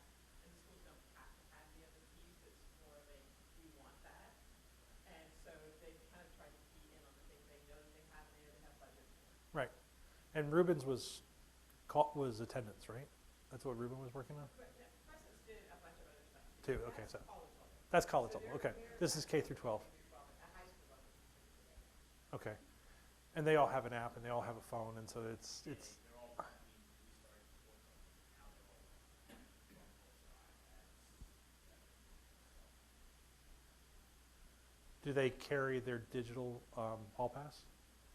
Or they can, but, Oh, they could, but our idea is not that they're carrying anything, is that they didn't want to approve a system that the administrators can see how other people have it, all this, not regardless of their stuff. So we thought the school was like mini football helmets for all passes, like shoes, and still pieces of wood hanging from the door that like everybody doesn't have time to use as much. yeah. Fascinating. Well, it does remind me of the bathroom key at certain places, that it's like this giant pole or something like that, yeah. Oh. Right, that can't be passed between one and another and everything. Oh, okay. I mean, I guess the challenge becomes the time of, now I have to pull up my app while they're there to look up their name, Well, the whole idea is that we're trying to take teachers out of the whole process. Even the teacher doesn't necessarily know what's happening in the location until the school has to. So the school actually says, here are the places students can go. Here are the total number of students that will be out on the pass in these locations at once. And as soon, let's say that number is 2, use the bathroom. 2 students have a approved pass to the bathroom. Another student has requested is waiting to go to the line for the number of students in that, not from their class and then who at the school. oh, So that way they automatically get approved for the student to go without it disrupting. Hmm. That's like managing the hall. is that SMS? Is that text message to the kids? It's just all through the web app. Okay. But if it was a text message, that might be nice, because then it would, It would be. okay. Twilio integration would be not that hard, but I don't understand. First mover advantage. I'm gonna get it. RFID would be great too, because then you could actually tell where the kids are. Like I did that on the last trip. I actually had my girlfriend give me an Apple tag that's assigned to her so she could see where I was. It's actually great because I actually get more information on the Apple tag than she does. Because I get a daily update of everywhere I've been. And she just has to look all the time. It's really funny. I use that for my car in Mexico. I Uh-huh. stuck one up into the headrest. So Uh-huh. like if anybody ever steals my car, I can find know where it is. Mexico. It's interesting. Okay. Yeah, I mean, how many customers have you think you've talked to? Talk to, I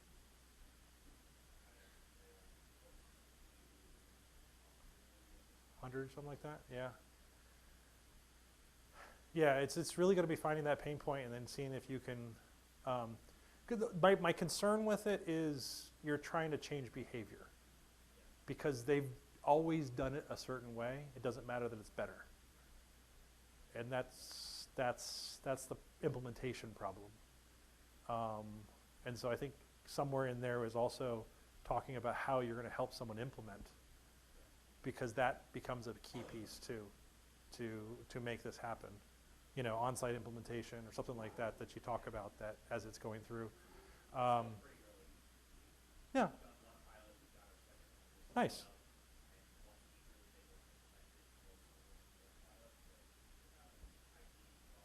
That's pretty cool. So those are like that social proof that you're talking about that really could help. You know, because that right there, that story tells me like, oh, this might be possible. Where I might have been, oh, I left it on an interesting page, didn't I? Thank you, Tracy. Thank you very much, everybody.